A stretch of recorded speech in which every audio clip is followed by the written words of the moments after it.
자, 안녕하십니까 여러분. 네, 안녕하세요. 요새 그 언론들이 맨날 얘기하는 갭투자, 네.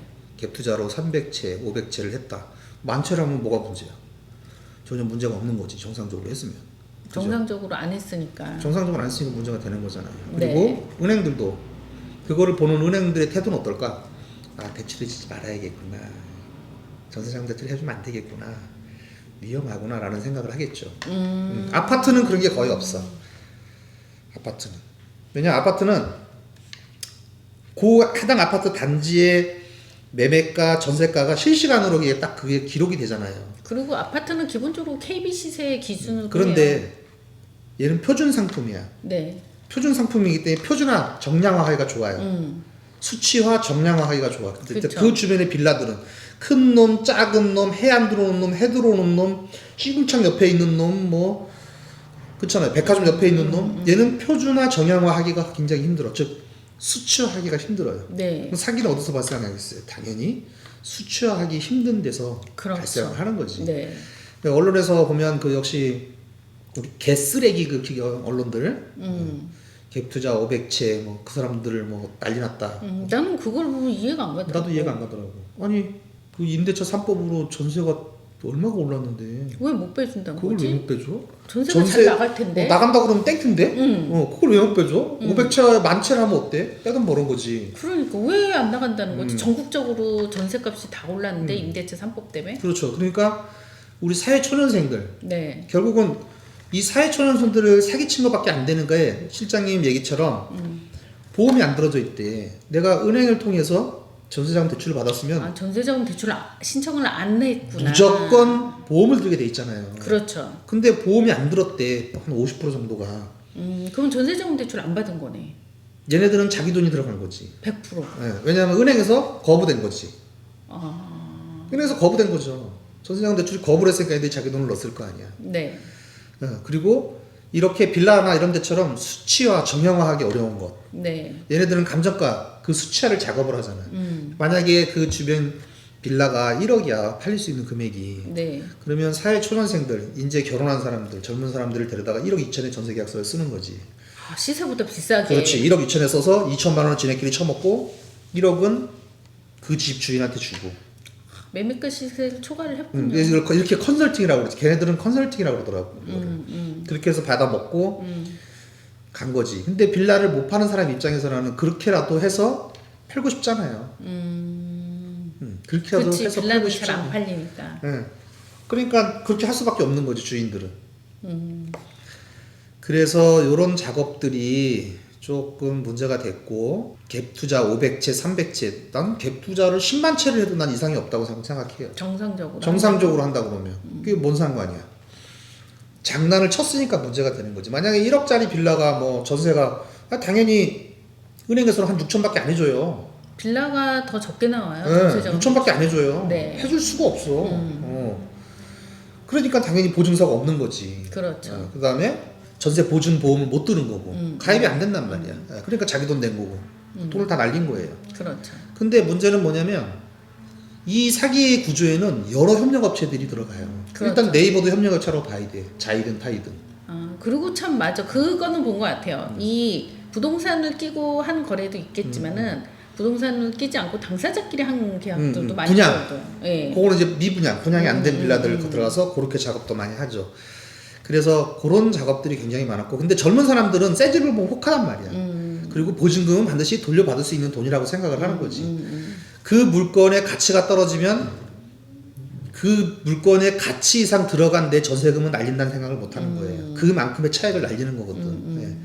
그래서 무조건 대놓고 그냥 뭐 그 쓰레기 언론들처럼 뭐 300채, 500채 뭐 갭투자 터졌다. 이거는 그냥 정말 바보들을 양산하는 것밖에 안 돼요. 아니 그 내용을 처음부터 끝까지 자세하게 알려줘야지. 안 속지 젊은 사람들이. 그거를 대충 부동산 업체는 우리가 이해를 못하는 그런 보도를 아니, 그렇게 내면 안 되지. 아니 갭투자를 해서 지금 전세금이 따블로 되는데 왜 전세금을 못 내주지? 도대체 이해를 못 하겠네. 예전에 전세를 1억 받았으면 지금 2억이에요. 그렇죠. 아 그러면 돈이 더 남는데 그럼 그걸 왜 팔지도 못하고 그럴까? 결국은 작업을 한 거거든. 그렇죠.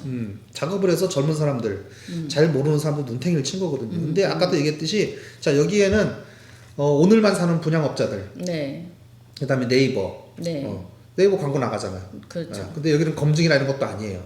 사람들은 네이버를 보고 공신력이 있다고 생각하는데 아니에요. 사기꾼들이 가장 많이 이용하는 게 네이버예요. 그다음 직거래. 1억짜리 집을 10억짜리 올려도 10억에 올려도 누가 뭐라고 할 사람 아무도 없어. 그렇지. 그다음 또 직거래. 네. 수수료 아까 그러니까 우리끼리 해요. 네. 항상 사기는 그런 데서 발생을 하잖아요. 그렇죠. 네.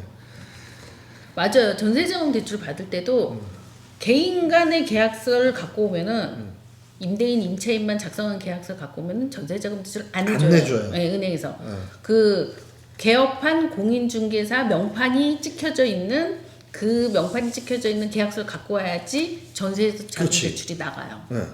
보증보험도 비슷한 걸로 알고 있어요. 내가 알기로는. 왜냐하면 그 은행에서는 누군가에게 이 돈이만 잘못됐을 때는 누군가에게 책임을 씌워야 되거든. 그러니까 네. 공인중개사들한테도 그 책임을 씌워요. 그래서 공인중개사 책임진놈들이 여기다 사인을 안 한 계약은 아예 전세자금 대출을 안 해주는 거예요. 맞아요. 그게 공인중개사가 이뻐서 껴주는 게 아니라 돈 주려고 껴주는 게 아니라 사기치면 니네도 책임져야 되는 거 알지? 그렇죠. 니네 사인을 갖고 와. 나 니네도 책임 물을 거야. 이 계약에 대해서. 그래서 그러는 거거든. 네, 여러분들이 뉴스에 나오면 덮어놓고 뭐 갭투자한 집 많은 사람 뭐 잘못이다 이렇게 생각하시면 안 되고 장난을 친 애들 시세가 1억밖에 안 되는데 1억 2천 전세를 넣고 1억은 집 한 사람한테 주고 2천만 원은 지네끼리 나눠 먹는 애들 그리고 바지 사장을 모으고 이렇게 젊은 사람들을 수수료 비싸니까 우리끼리 하자고 눈탱이 치고 집 깨끗하니까 이거 하라고 눈탱이 치고 네이버에 올렸는데 시세가 얼마니까 이게 싼 거라고 눈탱이 치고 그거는 부동산 업자 2명이면 얼마든지 장난할 수 있어요. 빌라는. 그렇죠. 예, 해당 빌라가 하나 있대. 그러면 다른 부동산들이 전세 시세 많이 올려놓고 하나 싼 거 하나 올려놓고 이렇게 작업을 얼마든지 할 수 있어요. 그래서 사회 초년생들을 눈탱이를 치는 거야. 신혼부부를 눈탱이 치는 거고 잘 모르니까. 경험이 없으니까. 우리 눈탱이 칠 사람들은 계속 자라서 와요. 그러게요. 다단계 안타까운 얘기예요. 다단계 피라미드 회사가 왜 안 없어져요? 고등학생들은 매해 졸업해서 대학을 가잖아요. 그러니까 참 안타까운 일이야. 그리고 지금 이 순간에도 신혼부부들은 계속 생기고 있어요. 그런데 이게 전세 없고 집 사고 집 하는 게 1년에 뭐 아니 이게 살면서 뭐 100번씩 하는 건 아니란 말이야. 그리고 2년 뒤에 가면 환경이 또 완전히 달라져 있고 또 2년 뒤에 되면 환경이 또 달라져 있어요. 그러니까 말을 하는 대로 이 사기가 되는 거야. 베끼는 거야 이게. 그러니까 여러분들도 절대 직거래하지 마시고 분양업자들한테 가서 전세계약 쓰지 마시고 제일 위험한 거예요. 직거래와 분양업자한테 쓰는 거 제일 위험한 거예요. 공인중개사한테 쓰는 것들도 각별히 조심하셔야 돼요. 왜? 빌라나 이런 것들은 거래가 그렇게 많지도 않고 또 얘를 수치화 정형화 시키기가 굉장히 어렵기 때문에 말장난하고 네이버에 자기네들이 올려서 전세금 올리는 거는 장난치는 거는 오늘도 할 수 있어요. 지금도 할 수 있어. 그렇죠. 그런 거에 대해서 면밀하게 검토를 한번 해보셔야 됩니다. 네. 그러니까 지금 부동산 실거래, 뭐 전월세 실거래 이런 걸 하는 거예요. 아파트가 사기가 적은 거는 수치화 시키기가 좋고 정형화돼 있는 거기 때문에 그렇다는 네. 거지. 그래서 수치화 시키기 힘든 네. 것들에 사기가 제일 많고 사기꾼들이 제일 많이 발생한다. 자, 그리고 지금 여기 뭐 어느 신도시나 다 마찬가지일 거예요. 어느 나라나 다 마찬가지일 거고 이 부동산 쪽에는 수수료가 있잖아요. 네. 근데 이 수수료가 솔직히 작다면 작고 큰다면 이제 큰 건데 여기에 이제 똥방이라고 하는 부동산이 아니면서 사람을 부동산에 소개시켜주고 돈을 받는 사람들이 근데 되게 많아요. 일반인들은 모르잖아요. 근데 이게 부모 형제일 수도 있어요. 그러니까 당연히 또 모르지. 자기 부모 형제인데 자기 그 친인척들을 부동산에 데려다주고 자기가 수수료를 받아. 근데 부동산보다는 분양하는 곳에서 더 많이 일어나요. 그렇죠. 분양하는 곳에서 더 많이 일어나요. 네. 네, 근데 사람들이 그걸 잘 몰라. 근데 제가 알아보니까 이거는 뭐 우리나라만 그런 게 아니고 미국도 그렇고 일본은 우리나라하고 똑같더라고. 왜냐하면 이거 부동산 분양이나 이런 문화 자체 이런 게 다 일본에서 왔거든. 그러니까 팀원끼리도 경쟁시키고 아주 생양아치 문화가 그쪽에서 왔더라고. 분양 문화가. 근데 어쨌든 밖에서 보기에는 뭐 그리 좋아 보이진 않아요. 네, 그래서 어찌됐든 이 부동산들은 당하지 않으려고 그러면 본인이 직접 공부하고 본인이 직접 돌아다니고 그렇죠. 본인이 직접 많은 것들을 챙기셔야 됩니다. 그냥 야 누가 하나 소개시켜줘. 뭐 친동생이 뭐 친엄마가 사둔 어른이 저희는 이런 일을 최근에도 겪었어요. 네. 근데 그 당사자들은 몰라요. 당사자들은 자기가 눈탱이를 맞았는지 자기 친 핏줄이 섞인 가족들이 자기 형제가 자기를 눈탱이 쳐서 부동산하고 수수료를 분양사무실하고 수수료를 이렇게 나눠 먹었는지를 몰라. 예. 맞아요. 그래서 그런 일들이 굉장히 많으니까 자기 권리는 자기 스스로 지키셔야 됩니다. 특히 분양에 이런 게 굉장히 많아. 나도 받았으니까 너도 받아. 근데 어쨌든 이건 전 재산이기 때문에 내 재산을 지키려면은 공부는 하셔야 된다라고 봐요. 그렇죠. 예. 그래서 여기도 보면 한 군데 물리면 그 친인척들이 다 물렸더라고. 네, 맞아요. 특히 옥정 주변, 옥정 신도시 주변의 땅에.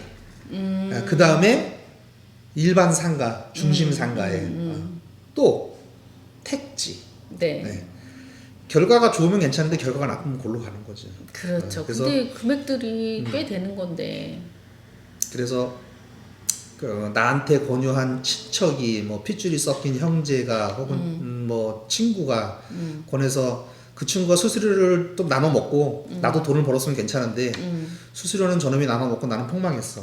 알고 봤더니 작업을 해서 저놈들이 나한테 엎어씌고 간 거야. 아, 거기까지 발견하면은 발전한 거야. 이걸 나중에 알게 되면 열받지 이제.